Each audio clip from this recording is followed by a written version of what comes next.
나중에 치매 걸리시고 아프시면 요양원 가실 거죠. 우리한테는 연락하지 마세요. 이제 남이니까. 내가 지금 무슨 말을? 애들도 이제 할머니, 할아버지 안 보겠대요. 엄마 아빠가 이렇게 나오시니까 애들이 무서워하더라고요. 내가 감히. 이게 다 누구 탓인지 아시죠?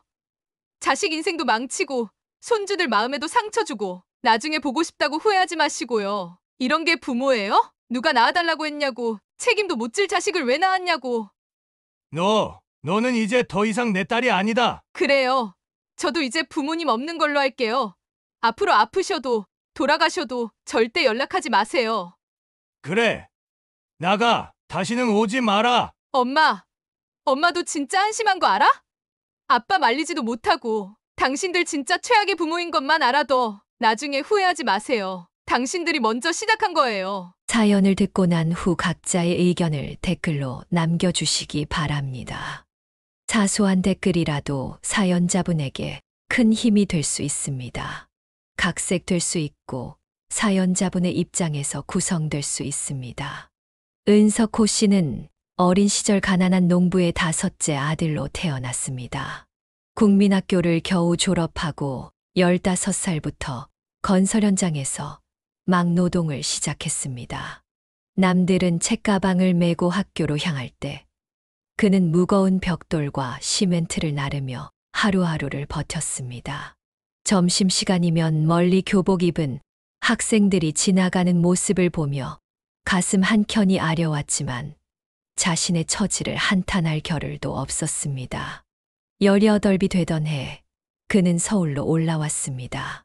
더 나은 일자리를 찾아 무작정 상경한 그를 기다리고 있던 것은 더 고된 노동이었습니다. 대형 건설 현장을 전전하며 일당을 받았고 허름한 고시원에서 잠을 청했습니다. 그럼에도 시골에서보다 더 많은 돈을 벌 수 있었기에 그는 묵묵히 일했습니다. 20살이 되던 해 중동 건설 현장 모집 공고를 보았습니다. 높은 급여의 숙식이 제공된다는 말에 그는 망설임 없이 지원했습니다. 사우디아라비아의 뜨거운 태양 아래서 매일 12시간씩 일했고 밤에는 허름한 컨테이너에서 잠을 청했습니다. 현장에서 동료들이 쓰러져 나가는 것을 보면서도 그는 꿋꿋이 버텼습니다. 매달 집으로 보내는 월급 봉투를 떠올리며 그는 힘을 냈습니다. 한여름 50도를 웃도는 사막의 열기 속에서도 한겨울 영하로 떨어지는 밤에도 그는 포기하지 않았습니다. 같이 온 동료들은 하나둘 견디지 못하고 한국으로 돌아갔지만 그는 끝까지 남았습니다. 중동에서의 시간은 고통스러웠지만 그에게는 값진 경험이 되었습니다. 단순 노동자로 시작했지만 점차 건설 기술을 배우고 현장 감각을 익혔습니다. 현장 소장들은 그의 성실함을 눈여겨보았고 점차 책임감 있는 일을 맡기기 시작했습니다. 현장에서 만난 한 소장은 그에게 건설 관련 자격증 공부를 권했습니다. 낮에는 일하고 밤에는 공부하는 생활이 힘들었지만 그는 포기하지 않았습니다. 컨테이너 숙소의 희미한 불빛 아래서 책을 보며 미래를 준비했습니다. 7년이라는 긴 시간 동안 그는 기술과 경험, 그리고 자금을 모았습니다. 처음 중동에 왔을 때는 맨몸이었지만 이제는 제법 알아주는 기술자가 되어 있었습니다. 현장에서 배운 노하우와 자격증, 그리고 모은 돈은 그의 미래를 위한 소중한 미천이 되었습니다. 귀국을 준비하면서 그는 자신만의 회사를 세우겠다는 꿈을 키웠습니다. 중동에서 만난 선배들과 동료들의 조언을 들으며 사업 계획을 세웠습니다. 작은 규모로 시작하더라도 책임감 있게 일하면 성공할 수 있다는 확신이 있었습니다. 한국으로 돌아온 그는 잠시도 쉬지 않고 사업 준비를 시작했습니다. 여러 건설 현장을 돌아다니며 인맥을 쌓았고 필요한 장비들을 하나둘 구입했습니다. 그의 성실함을 아는 현장 소장들은 기꺼이 일거리를 소개해 주었습니다. 그의 꼼꼼한 일 처리와 책임감 있는 태도는 곧 빛을 발했습니다. 한 번 일을 맡긴 발주처에서는 계속해서 그를 찾았고 입소문을 타고 새로운 일거리가 들어오기 시작했습니다. 이제 그의 앞에는 새로운 삶이 기다리고 있었습니다. 사업가로서의 첫 발을 내딛는 순간 그의 마음속에는 설렘과 불안이 교차했습니다. 하지만 지금까지 그래왔듯이 그는 묵묵히 자신의 길을 걸어가기로 했습니다. 중동에서 모은 자금으로 그는 작은 건설회사를 차렸습니다. 처음에는 단순한 하청업체로 시작했지만 현장에서 쌓은 경험과 기술력으로 점차 입지를 다져나갔습니다. 여보, 이번에 큰 현장을 맡게 됐어. 정말 잘 됐네. 근데 너무 무리하진 마. 걱정 마. 내가 다 계산해보고 시작한 거야. 아내는 그의 든든한 버팀목이 되어 주었습니다. 밤늦게 들어오는 날이면 따뜻한 밥과 국을 챙겨 주었고, 어려운 결정을 앞두고 고민할 때면 현명한 조언을 해 주었습니다. 회사가 조금씩 안정되어 갈 무렵 그들에게 귀여운 딸이 찾아왔습니다. 늦은 나이에 얻은 소중한 딸이었기에 더욱 애지중지했습니다. 여보, 우리 딸 이번에 성적표 봤어. 응. 전교 1등이더라. 우리 딸 똑똑해서 나중에 뭐든 잘할 거야. 그래도 공부하라고 너무 강요하지 말자. 우리 딸이 하고 싶은 거 하게 해주자. 그는 자신처럼 어린 시절부터 고생하는 삶을 딸에게 물려주고 싶지 않았습니다. 좋은 교육을 받게 하고 싶었고, 하고 싶은 것을 마음껏 할 수 있게 해주고 싶었습니다. 아빠, 나 이번에 대학교 합격했어. 정말 우리 딸 정말 잘했다. 딸이 명문대에 합격했다는 소식을 들었을 때 그의 눈시울이 붉어졌습니다. 자신은 국민학교도 겨우 졸업했지만 딸은 나라에서 제일 좋다는 대학에 갈 수 있게 되었다는 사실이 뿌듯했습니다. 대학 등록금은 한 번도 밀리지 않고 꼬박꼬박 냈습니다. 월말이면 자금 돌리기가 빠듯할 때도 있었지만 딸의 교육비만큼은 최우선으로 챙겼습니다. 시간이 지나고 딸은 졸업을 해 회사에 다녔습니다. 그때쯤 한 남자를 만나게 됩니다. 아버지, 제가 이번에 소개팅을 했는데요. 그래. 어떤 사람인데? 대기업 다니는 회사원이에요. 성실하고 좋은 사람 같아요. 딸의 결혼 소식에 그는 기쁨과 서운함이 교차했습니다. 하지만 딸이 좋은 사람을 만나 행복하게 살 수 있다면 그것으로 충분하다고 생각했습니다. 여보, 우리 딸 결혼 자금으로 2억 정도 지원해주자. 그래. 우리가 할 수 있는 건 다 해주자. 평생 모은 돈의 상당 부분을 딸의 결혼 자금으로 내놓았지만 그는 전혀 아깝지 않았습니다. 딸이 새 인생을 시작하는데 든든한 발판이 되어주고 싶었기 때문입니다. 이제 그는 일선에서 물러나 아내와 함께 시골에서 여생을 보내려 했습니다. 작은 텃밭을 가꾸며 채소도 기르고 근처 저수지에서 낚시도 즐기는 평화로운 노후를 꿈꿨습니다. 여보, 우리 집 앞에 상추랑 고추도 심고 옆에는 방울토마토도 심자. 그래. 손주들 놀러 오면 할아버지가 직접 기른 걸로 맛있는 거 해주자. 퇴직금과 그동안 모아둔 돈으로 시골의 작은 집도 마련했습니다. 도시의 복잡한 삶을 뒤로하고 자연과 함께하는 새로운 삶을 시작하려 했습니다. 여보, 이제 우리도 좀 편하게 살자. 당신 평생 고생만 했잖아. 그래, 이제는 우리 둘만의 시간을 가지면서 살자. 하지만 평화로운 노후를 꿈꾸던 그들의 계획은 곧 예상치 못한 변화를 맞이하게 됩니다. 딸의 다급한 목소리가 담긴 전화 한 통이 그들의 생활을 완전히 뒤바꿔 놓을 줄은 그 누구도 예상하지 못했습니다. 평화로운 시골 생활을 준비하던 어느 날 그의 휴대폰이 울렸습니다. 딸의 다급한 목소리가 수화기 너머로 들려왔습니다. 아버지, 지금 시간 괜찮으세요? 그는 딸의 목소리에서 평소와 다른 긴장감을 느꼈습니다. 결혼 후 직장을 그만두고 아이 둘을 키우며 살던 딸이었습니다. 남편이 대기업에 다녔기에 딸의 전업주부 생활을 걱정하지 않았었는데 뭔가 좋지 않은 일이 있음을 직감했습니다. 남편이 회사에서 구조조정 당했어요. 딸의 떨리는 목소리를 들으며 그의 마음도 무거워졌습니다. 사위는 15년째 다니던 회사에서 갑작스러운 구조조정으로 해고를 당했다고 했습니다. 회사는 경영난을 이유로 대규모 인원 감축을 단행했고 사위도 그 대상에 포함되었다는 것이었습니다. 아버지, 저희가 식당을 하나 차리려고 하는데 식당이라고? 그는 순간 귀를 의심했습니다. 딸도 사위도 식당 운영 경험이 전혀 없었기 때문입니다. 게다가 요식업은 경험자들도 성공하기 힘들다는 것을 그는 잘 알고 있었습니다. 여보, 우리 딸이 식당을 한다는데 어떡하지? 걱정이네. 장사 경험도 없는데. 그날 밤 그는 아내와 오랜 시간 이야기를 나눴습니다. 사위는 더 이상 남의 밑에서 일하고 싶지 않다며 자기 사업을 시작하고 싶다고 했습니다. 하지만 식당 운영에 대한 구체적인 계획이나 경험은 전무했습니다. 며칠 뒤 딸 부부가 찾아왔습니다.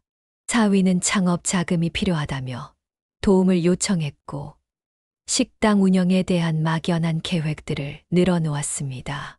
주변 상권이 좋다는 것, 요즘 그 동네가 뜨고 있다는 것, 비슷한 가게들이 잘 된다는 것 등이었습니다. 아버님, 제가 이번에는 꼭 성공하겠습니다. 사위의 말에는 간절함이 묻어 있었지만 그는 쉽게 마음을 열 수 없었습니다. 식당이란 것이 겉보기와 달리 수많은 노하우와 경험이 필요한 사업이라는 것을 잘 알고 있었기 때문입니다. 아빠, 우리 이번 한 번만 도와주세요. 울먹이는 딸의 목소리를 들으며 그의 마음도 흔들리기 시작했습니다. 평생을 자식 잘 되라고 살아온 부모 마음에 딸의 어려움을 외면할 수가 없었습니다. 그는 고민 끝에 식당 운영 경험이 있는 지인을 찾아가 조언을 구했습니다. 지인은 요식업의 현실을 낱낱이 들려주었습니다. 초기 자금만큼이나 중요한 것이 경험과 노하우라는 것, 자금이 있다고 해서 무조건 성공하는 것이 아니라는 것을 강조했습니다. 하지만 딸과 사위는 이미 마음을 굳힌 듯 했습니다. 오히려 그의 걱정이 과하다며 요즘은 유튜브로도 많이 배울 수 있고 프랜차이즈 본사의 교육도 받을 수 있다고 했습니다. 아버지, 저희가 열심히 하면 잘 될 거예요. 믿어주세요. 결국 그는 긴 한숨을 내쉬며 고개를 끄덕였습니다. 시골에서의 평화로운 노후는 잠시 미뤄야 할 것 같았습니다. 그의 가슴 한켠에는 불안감이 자리 잡았지만 자식을 위해서라면 이 정도 희생쯤은 감수할 수 있다고 생각했습니다. 여보, 우리 시골 가는 건 좀 미루자. 그래요. 어쩔 수 없죠. 그렇게 그들의 평화로운 노후 계획은 잠시 접어두게 되었습니다. 앞으로 펼쳐질 일들이 순탄치만은 않을 것이라는 예감이 들었지만 그는 이 또한 인생의 한 과정이라 여기며 받아들이기로 했습니다. 고민 끝에 그는 아내와 함께 큰 결심을 하게 됩니다. 시골에서의 평화로운 노후를 미루고 딸 가족과 함께 살기로 한 것입니다. 딸 부부는 신혼 때부터 살던 집을 처분하여 식당 운영 자금으로 사용하기로 했고 그의 아파트에서 함께 살기로 했습니다. 여보, 우리가 도와주지 않으면 애들이 너무 힘들 것 같아. 그래요. 당신 말이 맞아요. 우리도 젊었을 때 얼마나 힘들었던가요. 처음에는 반대했던 아내도 결국 딸을 돕기로 마음을 정했습니다. 손주들도 있는데 이런 때 도와주지 않으면 언제 도와주냐는 생각이 들었기 때문입니다. 아버지, 정말 감사합니다. 딸의 눈시울이 붉어졌습니다. 그는 묵묵히 고개를 끄덕였습니다. 마음 한켠에는 불안감이 자리 잡고 있었지만 이제 와서 뒤로 물러설 수는 없었습니다. 식당 자금 마련을 위해 딸 부부는 신혼집을 내놓았고 그도 추가로 9천만 원을 지원하기로 했습니다. 평생 모아둔 노후 자금의 상당 부분이었지만 자식을 위해서라면 감수할 수 있다고 생각했습니다. 사위는 고개를 숙이며 미안해했습니다. 하지만 그는 괜찮다며 손을 저었습니다. 대신 성실하게 일해서 꼭 성공하라는 말만 덧붙였습니다. 식당 오픈을 준비하면서 역할 분담도 자연스럽게 이루어졌습니다. 그는 식당에서 꾸준히 일을 도맡아 하기로 했고, 아내는 집에서 손주들을 돌보며 가사를 맡기로 했습니다. 여보, 내가 주방 일이랑 청소는 다 할게. 나는 애들 봐줄 테니까 걱정 말고. 서로를 바라보는 노부부의 눈빛에는 깊은 이해가 담겨 있었습니다. 젊은 시절부터 함께 고생하며 살아왔듯이 이번에도 서로를 의지하며 이겨내리라 다짐했습니다. 식당 위치를 알아보면서 그는 자신의 경험을 살려 꼼꼼히 상권을 분석했습니다. 건설업을 하면서 터득한 입지 선정의 노하우를 살려 유동인구가 많고 발전 가능성이 있는 곳을 찾아다녔습니다. 아버님, 이 위치는 어떠세요? 주변의 대형 건물들이 들어설 예정이라 앞으로 더 발전할 것 같구나. 마침내 적당한 상가 건물을 찾았고 계약을 마쳤습니다. 인테리어 공사도 시작되었습니다. 그는 공사 현장을 매일 들러 진행 상황을 점검했고 필요한 조언들을 해주었습니다. 집에서의 생활도 새롭게 정비되었습니다. 4인 가족이 갑자기 늘어나면서 좁아진 공간이었지만 서로 배려하며 적응해 나갔습니다. 특히 아내는 손주들을 돌보느라 하루가 어떻게 가는지 모를 정도로 바빴습니다. 손주들의 제잘거림에 피곤함도 있곤 했습니다. 비록 계획했던 것과는 다른 삶이 되었지만 가족들과 함께하는 시간도 나름의 행복이 있었습니다. 하지만 그의 마음 한구석에는 여전히 불안감이 자리 잡고 있었습니다. 식당이 잘 될 것인지, 딸 부부가 장사를 잘 해낼 수 있을지, 이 결정이 과연 옳은 것이었는지, 수많은 걱정이 그의 마음을 무겁게 했습니다. 그럼에도 이제 돌이킬 수는 없었습니다. 앞으로 펼쳐질 새로운 도전을 위해 그는 다시 한번 소매를 걷어붙였습니다. 평생 그래왔듯이 묵묵히 자신의 할 일을 해나가기로 마음먹었습니다. 새벽 5시, 도시가 잠든 시간에 그는 하루를 시작했습니다. 식당 문을 열기도 전에 해야 할 일들이 산더미였습니다. 전날 밤늦게까지 영업을 마치고 제대로 하지 못한 청소부터 아침 장사를 위한 준비까지 모두 그의 몫이었습니다. 아버님, 그렇게까지 안 하셔도 되는데. 사위의 말에 그는 묵묵히 고개를 저을 뿐이었습니다. 식당이 성공하기 위해서는 기본부터 철저해야 한다는 것을 그는 잘 알고 있었습니다. 매일 아침 바닥을 닦고 테이블을 정리하고 주방 기구들을 깨끗이 닦았습니다. 주방 한켠에서는 그가 맡은 재료 손질이 시작됐습니다. 무거운 쌀 포대를 나르고 채소들을 다듬고 고기를 손질하는 일까지 도맡아 했습니다. 73세의 나이가 무색하게 그는 젊은이들보다 더 부지런히 움직였습니다. 점심 장사가 시작되면 그는 주방 보조로 변신했습니다. 설거지를 하고 그릇을 나르고 주방의 크고 작은 일들을 처리했습니다. 뜨거운 주방에서 땀을 흘리며 일하는 동안 허리와 다리는 쉴 새 없이 아파왔지만 그는 멈추지 않았습니다. 아버님, 잠깐 쉬세요. 주방장의 걱정스러운 말에도 그는 잠시 물을 한 모금 마시고는 다시 일을 시작했습니다. 점심 장사가 끝나면 잠깐의 휴식도 없이 저녁 준비가 이어졌습니다. 테이블을 정리하고 바닥을 닦고 다음 손님을 맞을 준비를 했습니다. 저녁 장사는 더욱 바빴습니다. 술을 마시는 손님들이 많아지면서 그릇을 나르는 일도 늘어났고 취객들이 흘린 음식을 치우는 일도 잦아졌습니다. 밤 11시가 넘어서야 마지막 손님이 나가고 그제야 본격적인 마무리 청소가 시작됐습니다. 아버지, 이제 그만 들어가세요. 나머지는 제가 할게요. 딸의 만류에도 그는 끝까지 남아 마무리를 했습니다. 바닥 구석구석을 닦고 주방의 기름때를 제거하고 다음 날을 위한 준비까지 마친 후에야 그는 집으로 향했습니다. 새벽 1시가 다 되어 집에 돌아오면 그의 온몸은 고단함으로 가득했습니다. 하지만 아내가 준비해둔 따뜻한 밥 한 술에 피로가 조금은 풀렸습니다. 여보, 너무 무리하는 거 아니에요? 괜찮아, 장사가 자리 잡을 때까지만 하면 돼. 매일 같은 일상이 반복됐습니다. 그는 자신의 나이를 잊은 듯 일했습니다. 주방의 기름때를 닦다가 손이 부르틀고 무거운 물건을 나르다가 허리가 아파와도 그는 불평 한마디 하지 않았습니다. 가끔 옛 건설 현장 동료들을 만나면 그들은 안타까워했습니다.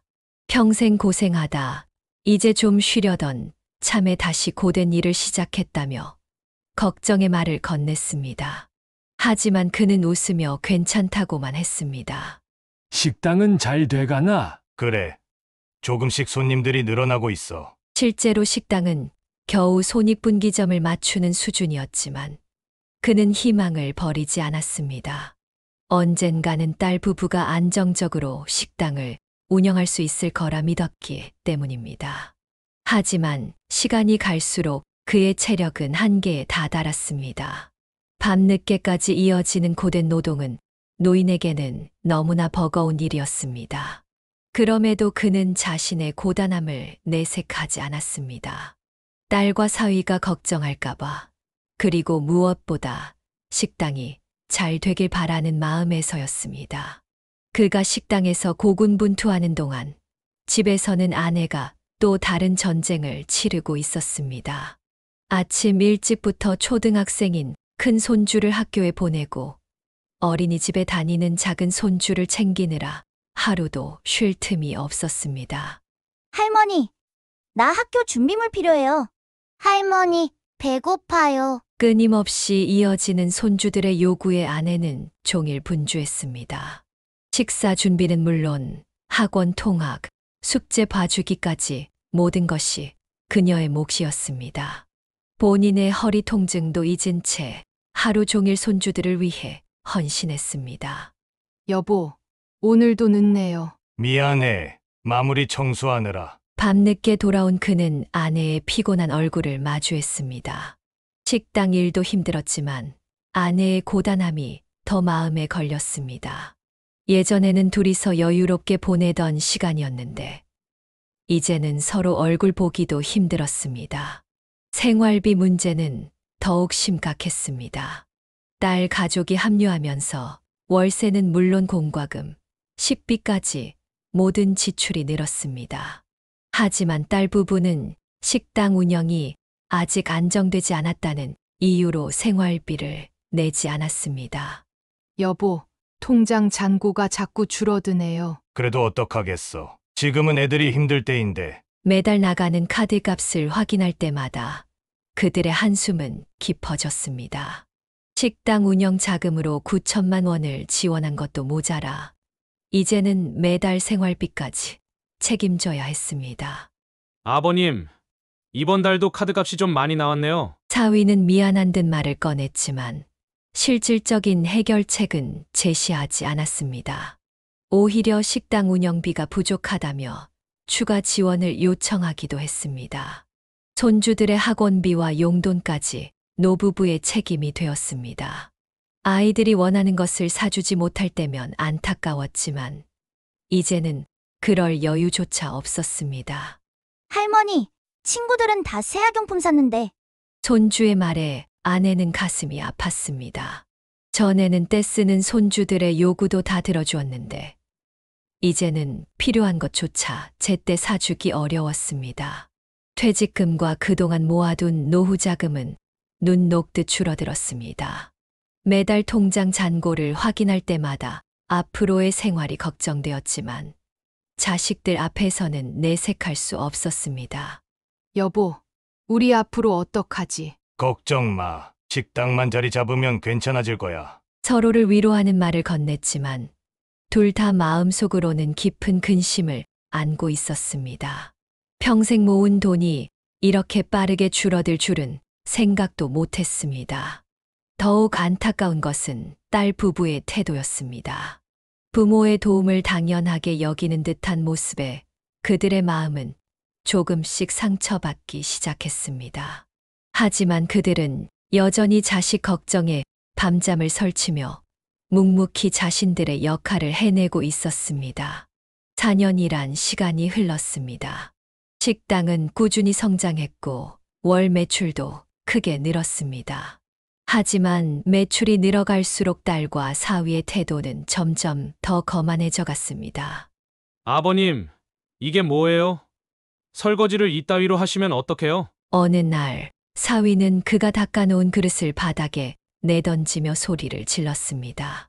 깨진 그릇 조각이 그의 발치로 튀었지만 사위는 아랑곳하지 않았습니다. 직원들 앞에서는 사장님이라고 부르라고 몇 번을 말씀드려.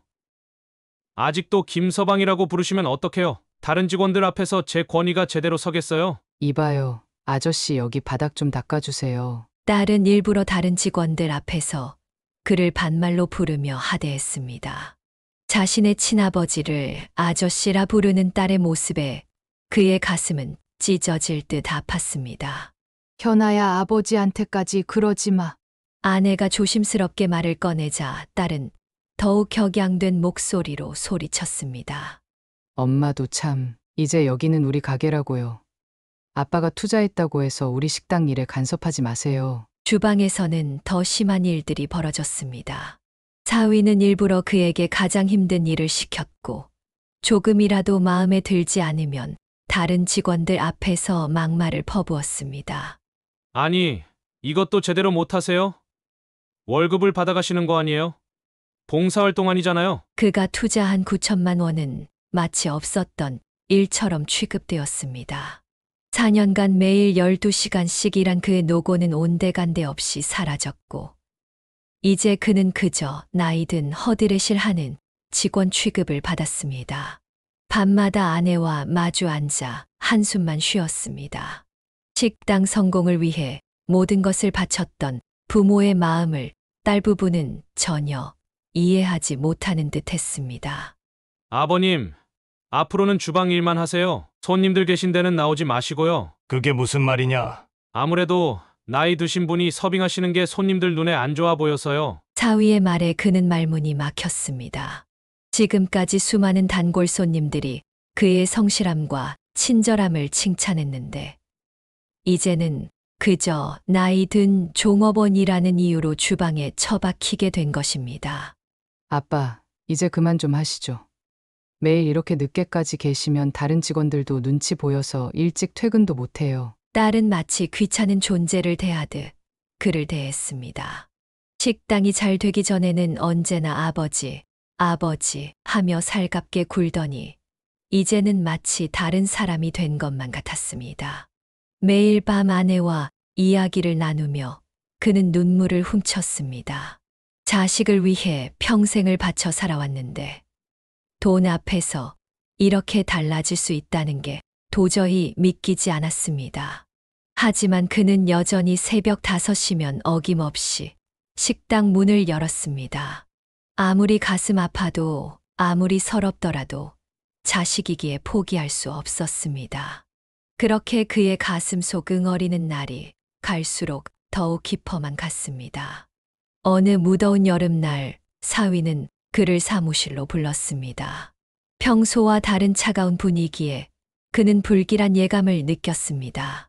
드릴 말씀이 있는데요. 그래, 무슨 일인가? 솔직히 말씀드리면 아버님이 나이가 많으시다 보니 식당 이미지에 좋지 않네요. 그 말을 듣는 순간 그의 심장이 멎는 것 같았습니다. 4년간 매일 새벽부터 밤늦게까지 일하며 이 식당을 키워왔는데 이제 와서 나이가 많다는 이유로 내쫓으려 한다는 것이었습니다. 지난번에도 말씀드렸지만 손님들이 나이 드신 분이 주방에서 일하시는 걸 보면 위생적으로 안 좋게 생각하시더라고요. 그래서 내가 주방에서만 일한다고 하지 않았나. 아니요. 이제는 아예 그만두시는 게 좋을 것 같아요. 떨리는 목소리로 항변하려는 그의 말을 사위는 차갑게 잘라냈습니다. 아버님 투자금은 차차 갚아드리도록 하죠. 이제 그만 쉬세요. 마치 오래된 물건을 버리듯 쉽게 내뱉는 사위의 말에 그는 온몸이 떨려왔습니다.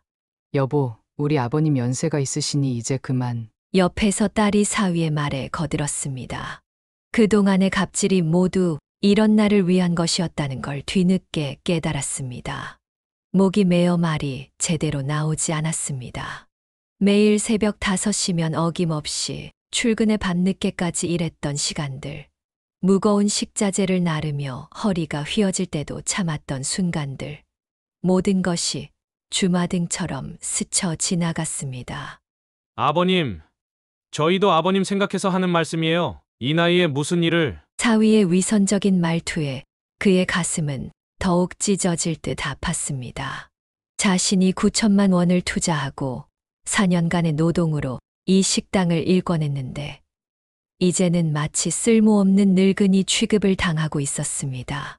아빠, 이제 좀 쉬세요. 매일 이렇게 고생하시는 거 보기 안쓰러워서. 딸의 말에는 진정성이라곤 찾아볼 수 없었습니다. 지난 몇 개월간 그를 괴롭혔던 갑질들이 모두 이런 날을 위한 포석이었다는 것을 이제야 알게 되었습니다. 내가 이 식당에 투자한 돈이 9천만 원이다. 니들이 이럴 수 있냐? 그건 천천히 갚아드릴게요. 아버님도 이제 연세가 있으시니 편히 쉬세요. 마치 은혜를 베풀듯 말하는 사위를 보며 그는 주먹을 불끈 쥐었습니다. 당장 내일부터 오지 않으셔도 됩니다. 이번 달 월급은 꼭 보내드릴게요. 마지막 통보처럼 던진 사위의 말에 그는 아무 말도 할 수 없었습니다. 다리에 힘이 풀려 그 자리에 주저앉고 싶었지만 마지막 자존심을 지키기 위해 꾹 참았습니다. 그날 밤 집으로 돌아온 그는 아내 앞에서 참았던 눈물을 터뜨리고 말았습니다. 평생을 자식을 위해 살아왔는데 이제는 쓸모없는 늙은이 취급을 당하고 내쫓기는 신세가 된 것입니다. 그날 이후 그의 머릿속에는 계속해서 같은 생각이 맴돌았습니다. 자식을 위해 평생을 바쳤는데 이제는 나이 들었다는 이유로 버려지는 신세가 되었다는 현실이 도저히 받아들여지지 않았습니다. 이틀 후 그는 마지막 대화를 시도하기로 결심했습니다. 가족 간의 일인데 대화로 풀어보자는 생각이었습니다. 식당이 문을 닫은 늦은 시간, 그는 사위를 찾아갔습니다. 김서방 잠깐 이야기 좀 하고 싶네. 아버님, 제가 드린 말씀은 변함없습니다. 사위는 차가운 목소리로 응대했습니다. 테이블에 마주 앉은 두 사람 사이에는 팽팽한 긴장감이 감돌았습니다. 내가 이 식당에 9천만 원을 투자했고 4년 동안 매일 12시간씩 일했어. 그래서 월급도 다 받으시지 않으셨나요? 투자금은 앞으로 분할해서 갚아드리겠다고 말씀드렸잖아요. 사위의 냉담한 대답에 그의 가슴이 무너져 내렸습니다. 자신의 헌신과 노력이 단순히 금전적인 문제로 치부되는 것이 견딜 수 없었습니다. 난 돈 때문에 그러는 게 아니야. 우리가 가족이잖아. 아버님, 사업은 사업입니다. 가족이라고 해서 계속 이렇게 할 순 없잖아요. 내가 어떻게 이럴 수가. 그때 딸이 주방에서 나왔습니다. 아빠, 이제 그만하시죠. 우리도 더 이상 이런 상황 못 견디겠어요.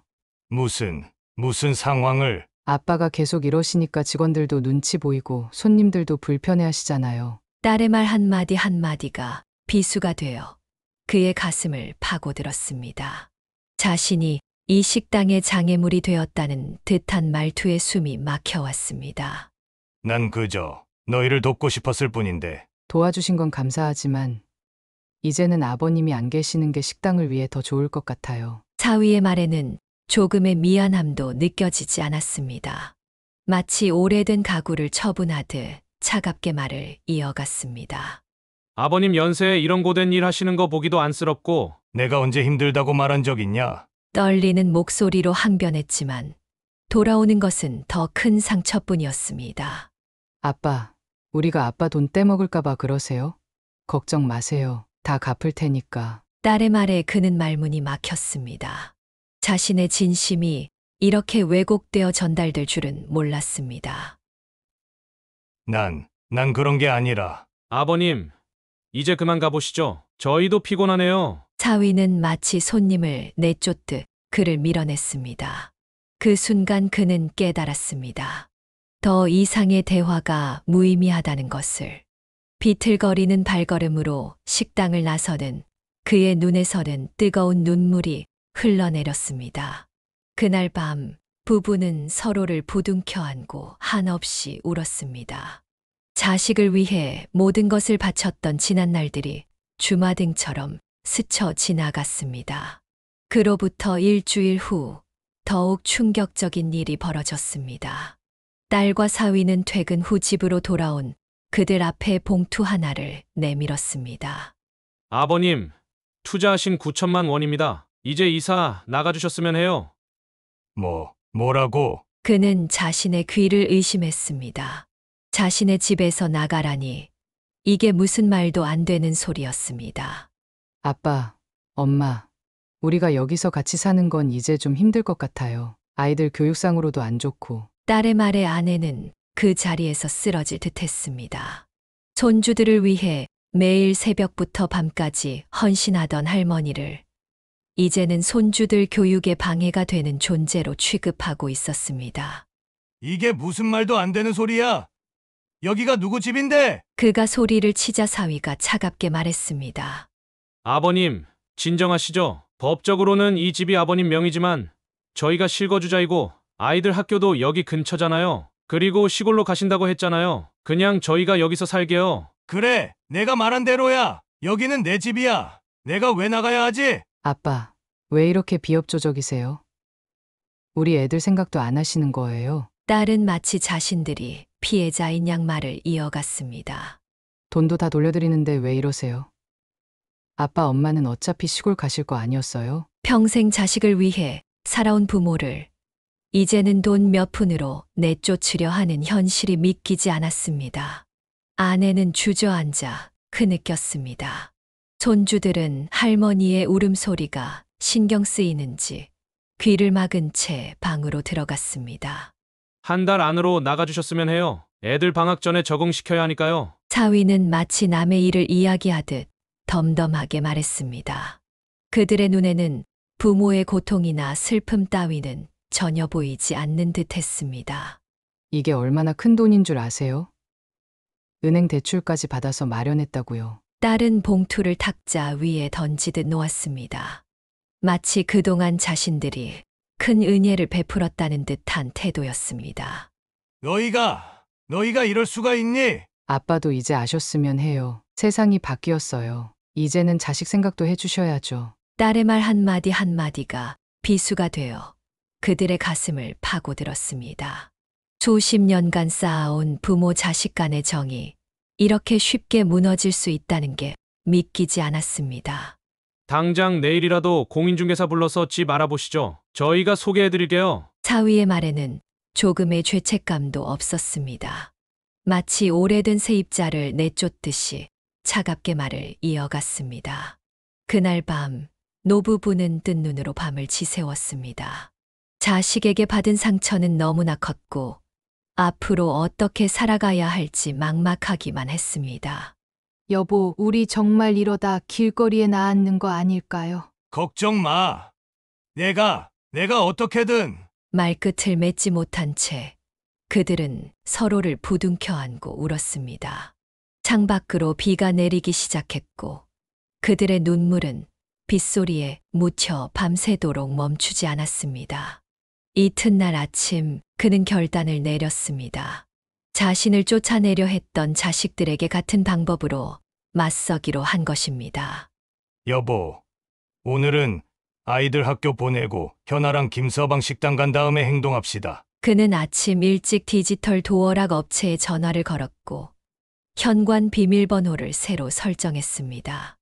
이어서 이삿짐 센터에도 연락했습니다. 네. 오늘 오후에 가구와 짐을 모두 옮겨야 합니다. 딸 가족이 식당에 간 후 이삿짐 센터 직원들이 도착했습니다. 그들의 짐을 하나둘 트럭에 싣기 시작했습니다. 오후 3시경 딸에게 전화가 걸려왔습니다. 아빠, 이게 무슨 짓이에요? 당장 우리 집 내려놓으세요. 내가 먼저 시작한 거 아니냐? 내 집에서 나가라며? 미쳤어요? 당장 이삿짐 센터 돌려보내요. 어제는 내가 나가라더니 이제는 누가 주인이고 누가 나가야 하는 건지 확실히 하자. 딸과 사위가 급하게 귀가했지만 이미 현관 비밀번호는 바뀐 뒤였습니다. 아빠, 당장 문 열어요. 우리 애들 옷이랑 책이 다 있다고요. 너희가 어제 던져준 9천만 원으로 새로 사면 되잖아. 사위가 발을 구르며 소리쳤습니다. 장인어른, 이러시면 법적 대응하겠습니다. 그래. 내 집에서 불법 침입하고 있는 게 누군데? 격한 감정 속에 말다툼이 이어졌습니다. 아빠 미쳤어요? 당장 경찰 부를 거예요. 불러. 누가 주저하래? 당장 불러.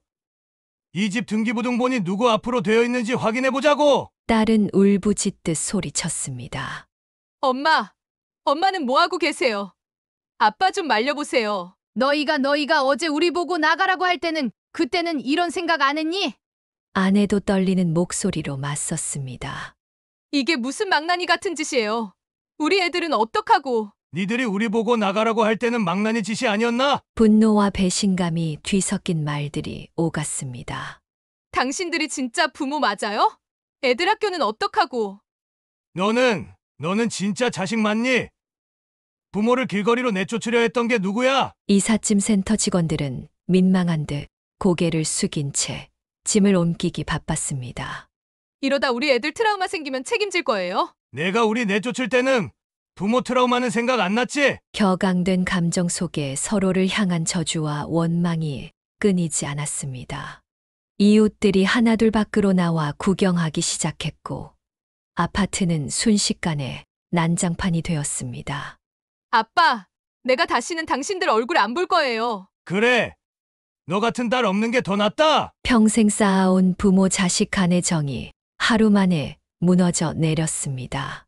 서로를 향한 증오와 분노만이 남은 자리에서 가족이라는 이름은 더 이상 의미가 없어 보였습니다. 이삿짐 트럭이 떠나고 딸 가족이 잠시 모텔로 거처를 옮긴 후 딸은 다시 찾아왔습니다. 하지만 그것은 마지막 인사가 아닌 최후의 독서를 퍼붓기 위해서였습니다. 아버지, 어머니, 마지막으로 할 말 있어요. 그녀의 눈빛은 이미 차갑게 식어 있었습니다. 더 이상 부모를 향한 정이라고는 찾아볼 수 없었습니다. 나중에 치매 걸리시고 아프시면 요양원 가실 거죠? 우리한테는 연락하지 마세요. 이제 남이니까. 내가 지금 무슨 말을? 아내는 그 자리에서 쓰러질 듯 했습니다. 평생을 바쳐 키운 딸의 입에서 나오는 말이라고는 믿기지 않았습니다. 애들도 이제 할머니, 할아버지 안 보겠대요. 엄마 아빠가 이렇게 나오시니까 애들이 무서워하더라고요. 내가 감히. 이게 다 누구 탓인지 아시죠? 자식 인생도 망치고 손주들 마음에도 상처 주고 나중에 보고 싶다고 후회하지 마시고요. 이런 게 부모예요? 딸의 매서운 말들이 비수가 되어 그들의 가슴을 파고들었습니다. 누가 낳아달라고 했냐고, 책임도 못 질 자식을 왜 낳았냐고. 딸의 마지막 말은 그들의 심장을 완전히 멈추게 했습니다. 평생 자식을 위해 살아온 부모에게 이보다 더 큰 모욕은 없었습니다.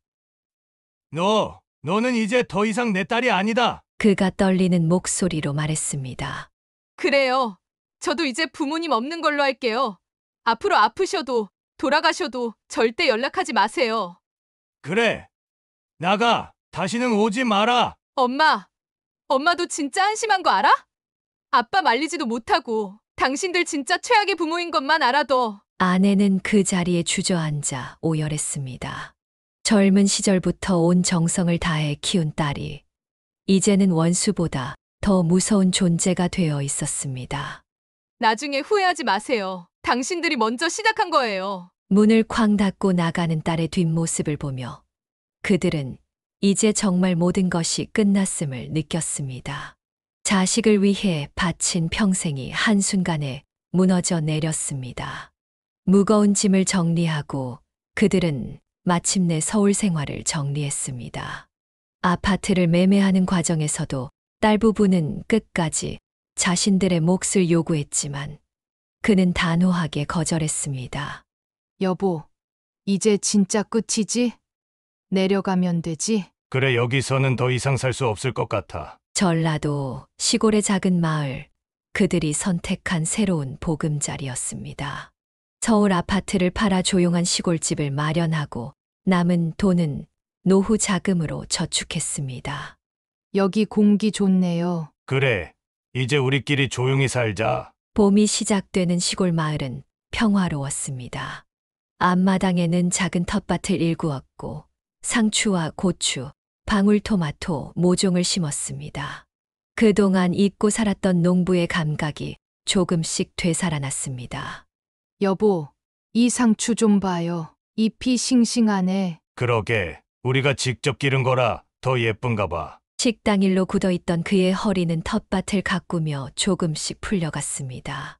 아내도 마당에 걸터 앉아 농작물을 다듬으며 지난날의 아픔을 잊어가려 했습니다. 이웃들과도 자연스럽게 어울리기 시작했습니다.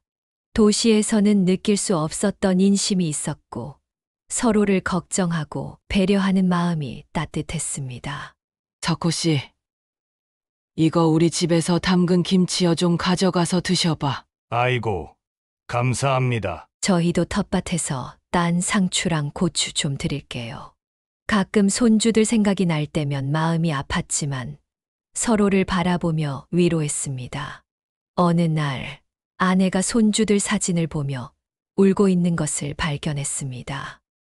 당신, 또 사진 보고 있었어? 미안해요. 자꾸 생각나서. 그는 아내를 꼭 안아주었습니다. 딸에 대한 배신감과 분노는 여전했지만 손주들에 대한 그리움은 어쩔 수 없었습니다. 마을 노인회에서 그를 총무로 추천했을 때 그는 처음으로 새로운 삶의 의미를 찾은 듯 했습니다. 마을 일을 돕고 이웃과 어울리며 조금씩 상처를 치유해 갔습니다. 여보, 우리 텃밭 좀 더 넓힐까요? 그래. 이제 우리 먹을 것은 우리가 직접 기르면서 살자. 봄에 심은 작물들이 자라 여름이 되자 텃밭은 푸르게 변했습니다. 땀 흘려 가꾼 농작물들이 자라나는 모습을 보며 그들은 새로운 희망을 발견했습니다. 당신, 이제는 좀 편안해 보여요. 그래. 여기 오길 잘한 것 같아. 저녁이면 마당에 앉아 달을 보며 이야기를 나눴습니다. 비록 자식에게 상처받은 아픔은 크지만 서로가 있어 견딜 수 있었습니다. 시골에서의 새로운 삶은 그들에게 또 다른 시작이었습니다. 도시의 번잡함과 자식으로 인한 상처를 잊고 자연과 함께하는 평화로운 노후를 시작한 것입니다. 여보, 우리 이제 정말 행복하게 살아요. 그래. 당신만 있으면 돼. 손을 맞잡은 노부부의 얼굴에는 비로소 평온함이 깃들기 시작했습니다. 쓰라린 과거는 뒤로 하고 그들은 새로운 희망을 향해 한 걸음씩 나아갔습니다. 아내의 방에서 흐느끼는 소리가 들려왔습니다. 그가 살며시 문을 열어보니 아내는 옛 앨범을 펼쳐놓고 손주들의 사진을 어루만지고 있었습니다. 여보, 괜찮아요? 미안해요. 자꾸 아이들 생각이 나서. 사진 속에는 할머니 무릎에 앉아 환하게 웃고 있는 손주들의 모습이 담겨 있었습니다. 큰 손주가 처음 학교에 입학하던 날, 작은 손주가 첫 돌을 맞이하던 날, 온 가족이 함께 찍은 마지막 생일 사진까지. 할머니, 이거 맛있다. 할머니가 최고야. 손주들의 제잘거리던 목소리가 생생하게 귓가에 맴도는 것 같았습니다. 아내는 매일 아침 일찍 일어나 손주들의 도시락을 싸던 일, 학교 숙제를 도와주던 일, 잠들 때 책을 읽어주던 일들을 떠올리며 눈물을 훔쳤습니다. 여보, 우리 손주들 잘 크고 있을까요? 그럼 틀림없이 잘 자랐을 거야. 그도 손주들이 보고 싶은 마음을 감출 수 없었습니다. 주말이면 함께 산책하던 공원, 어린이날이면 놀이동산에 데려가 주던 일, 그의 무릎에 앉아 까불던 손주들의 모습이 떠올랐습니다. 시간은 멈추지 않고 흘러갔지만 그들의 마음 속에서 손주들은 여전히 어리고 사랑스러운 모습 그대로였습니다. 텃밭에 나가보니 방울토마토가 빨갛게 익어 있었습니다. 예전에는 손주들이 제일 좋아하던 것이었습니다. 한 알 따서 입에 넣으며 그는 쓴웃음을 지었습니다. 할아버지, 나도 하나만 넣어. 할아버지가 딴 토마토가 제일 맛있어요. 동네 꼬마들이 지나갈 때면 그들은 자신도 모르게 손주들 생각에 발걸음을 멈추곤 했습니다. 학교 운동회 시즌이 되면 마을 초등학교에서 들려오는 응원 소리에 가슴이 먹먹해지곤 했습니다. 여보, 우리도 운동회 때 손주들 응원해 주러 다녔었는데 그래요. 큰 손주 달리기 대회에서 1등 했을 때 얼마나 좋아했었나. 명절이 다가올 때면 그들의 그리움은 더욱 깊어졌습니다. 마을 이웃들이 자식들과 손주들을 맞이하느라 분주한 모습을 보며 그들은 서로의 손을 꼭 잡을 수밖에 없었습니다. 여보, 우리도 떡이랑 과일 좀 사둘까요? 누구 올 것도 아닌데. 텅 빈 집 안에 제수용품을 차릴 필요도 없었지만 아내는 매번 장을 보며 손주들이 좋아하던 과자와 과일을 물끄러미 바라보았습니다. 할머니가 해준 송편이 최고야. 할머니, 내년에도 꼭 만들어줘야 해요. 추억 속의 목소리들이 가슴을 파고들 때면 그들은 서로를 바라보며 눈물을 훔쳤습니다. 하지만 이제는 그 아픔을 나눌 수 있는 사람이 서로밖에 없다는 것을 알았습니다. 여보, 우리가 잘못한 걸까요? 아니요. 우리는 할 수 있는 걸 다 했어요. 이제는 그저 아이들이 잘 자라기만을 바랄 뿐이에요. 그들은 이제 손주들의 행복을 멀리서 빌어주는 것으로 만족해야 했습니다. 비록 함께 있을 순 없지만 그들의 마음 속에서 손주들은 영원히 사랑스러운 모습으로 남아있을 것입니다. 시골에서의 평화로운 생활이 이어지던 어느 날, 우연히 옛 동네 이웃에게서 연락이 왔습니다. 딸 부부의 식당 소식이었습니다. 어르신 식당이 많이 기울었다고 하더라고요. 요즘은 점심 장사도 접고 저녁에만 문을 연대요. 그의 예상대로였습니다. 경험 없이 시작한 식당은 결국 한계에 부딪힌 것입니다. 매일같이 새벽부터 밤늦게까지 굳은 일을 도맡아 하던 그가 없어지자 식당 운영은 삐걱거리기 시작했습니다. 여보, 들었어요? 식당이 그래, 결국 그렇게 됐나 보네. 아내와 이야기를 나누며 그는 깊은 한숨을 내쉬었습니다. 자식을 위해 모든 것을 바쳤던 그 시절이 떠올랐습니다. 6개월 후 또다시 소식이 들려왔습니다. 이제는 저녁 장사도 힘들어져 영업시간을 더욱 줄였다는 것이었습니다. 단골 손님들도 하나둘 떠나갔고 새로운 손님은 좀처럼 찾아오지 않았습니다. 사장님 내외가 이제는 직접 주방에 들어가 일하신대요. 직원들 다 내보내고. 그가 없는 주방은 제대로 돌아가지 않았습니다. 설거지가 밀리고 재고 관리가 되지 않았으며 기본적인 위생 관리조차 허술해졌다고 했습니다. 아버님이 계실 때는 이런 일 없었는데. 그 어르신 참 성실하셨는데. 일부 단골 손님들은 그를 찾았지만 이제 그는 그곳에 없었습니다. 2년이 지난 어느 날 결국 식당은 폐업 신고를 했습니다. 권리금도 제대로 받지 못한 채 문을 닫았다고 했습니다. 부부가 처음부터 그토록 걱정했던 일이 현실이 된 것입니다. 여보, 식당이 문 닫았대요.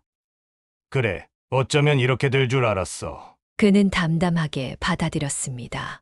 딸과 사위의 독단적인 결정과 경험 부족이 결국 이런 결과를 가져올 것이라는 걸 예상했었기 때문입니다.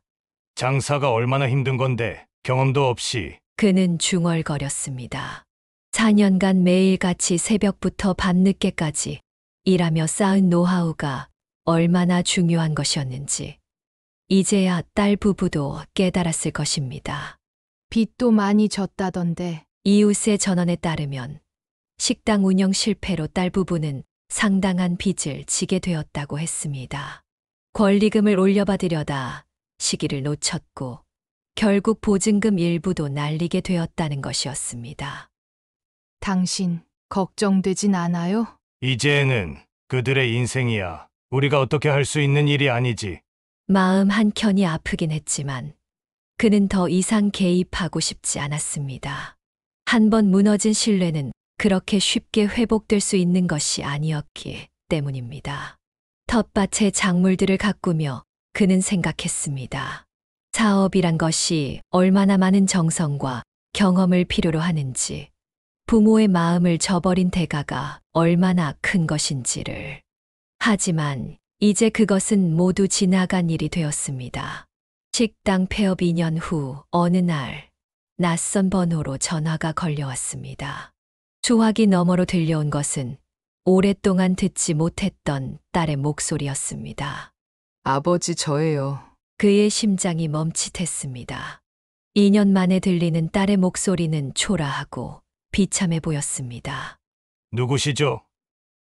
제가 아는 딸은 이미 죽었는데요. 아버지, 제발 한 번만 만나주세요. 노후에 요양원 가라던 사람이 왜?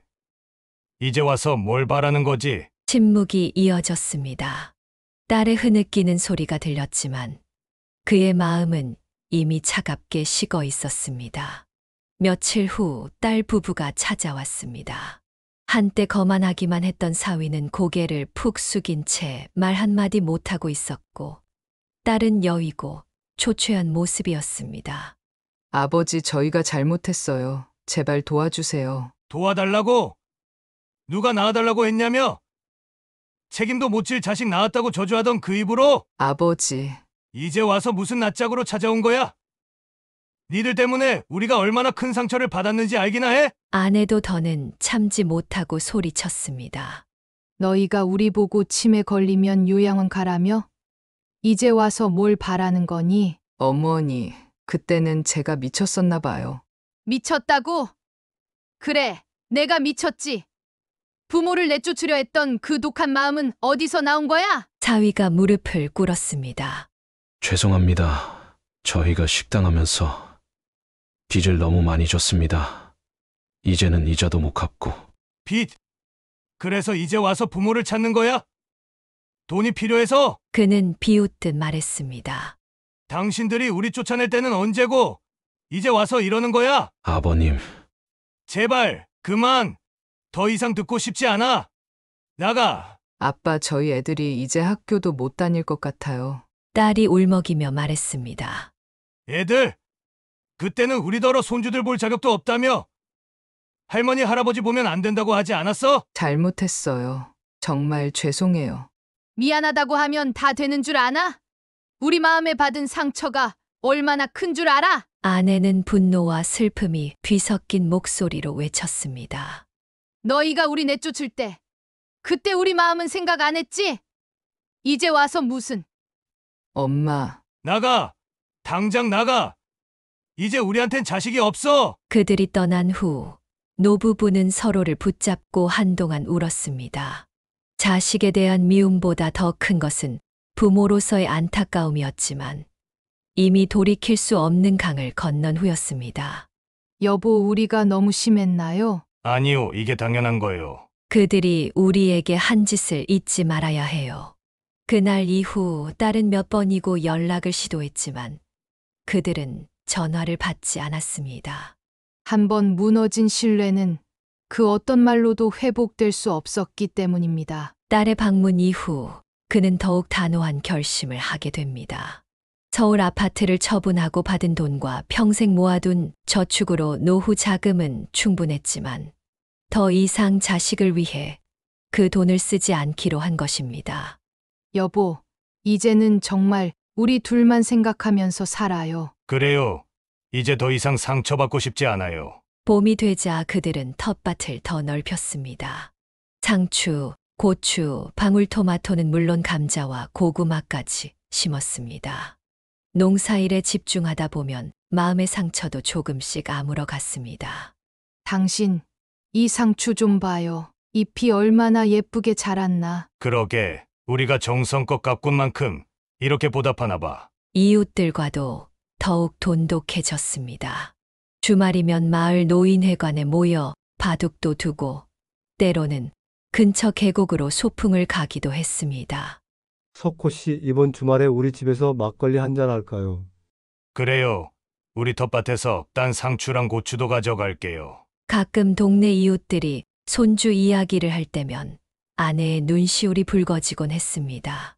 하지만 이제는 그런 아내의 모습을 보며 서로를 더욱 이해하고 위로하게 되었습니다. 당신, 울지 마요. 우리에겐 서로가 있잖아요. 그래요. 당신이 있어서 정말 다행이에요. 어느 날 마을 이장이 그에게 제안을 했습니다. 마을 노인회관에서 운영하는 작은 도서관의 관리를 맡아달라는 것이었습니다. 어르신께서 책임감도 있으시고 글도 잘 아시잖아요. 우리 마을 아이들 위해서 좀 도와주세요. 그렇게 그는 새로운 삶의 의미를 발견했습니다. 마을의 아이들에게 책을 읽어주고 숙제도 봐주면서 또 다른 기쁨을 찾았습니다. 아이들의 순수한 웃음소리를 들으며 그는 진정한 행복이 무엇인지 다시 한번 깨닫게 되었습니다. 여보, 우리가 이렇게 사는 게 맞는 것 같아요. 그래, 욕심 부리지 말고 서로 의지하면서 살자. 이제 그들은 더 이상 과거에 연연하지 않기로 했습니다. 자식에게 받은 상처는 깊었지만 그 상처를 딛고 새로운 희망을 발견한 것입니다. 통장에 있는 돈을 보며 그는 생각했습니다. 이제 이 돈은 자신과 아내를 위해서만 쓰기로, 언젠가 아플 때를 대비해서, 그리고 남은 인생을 조금 더 여유롭게 살기 위해서만 사용하기로 했습니다. 여보, 다음 달에 제주도 한번 다녀올까요? 그래요. 우리도 이제 우리 인생을 살아야죠. 평화로운 시골 마을에서 그들은 마침내 진정한 안식을 찾았습니다. 더 이상 자식을 위해 희생하지 않기로 한 결심은 역설적으로 그들에게 새로운 삶의 기쁨을 가져다 주었습니다. 여보, 우리 이제 정말 행복해질 수 있을까요? 그럼 서로가 있는 한 우리는 늘 행복할 거요. 저녁 노을이 물드는 마당에 앉아 그들은 손을 맞잡았습니다. 비록 자식에게는 버림받았지만 서로가 있기에 두렵지 않았습니다. 이제 그들의 얼굴에는 진정한 평화와 안식이 깃들어 있었습니다. 사연을 듣고 댓글을 남겨주시기 바랍니다. 사소한 의견일지라도 사연자분에게는 큰 힘이 됩니다. 노골적인 악성 댓글은 사연자분에게 상처가 될 수 있으니 삼가주시기 바랍니다.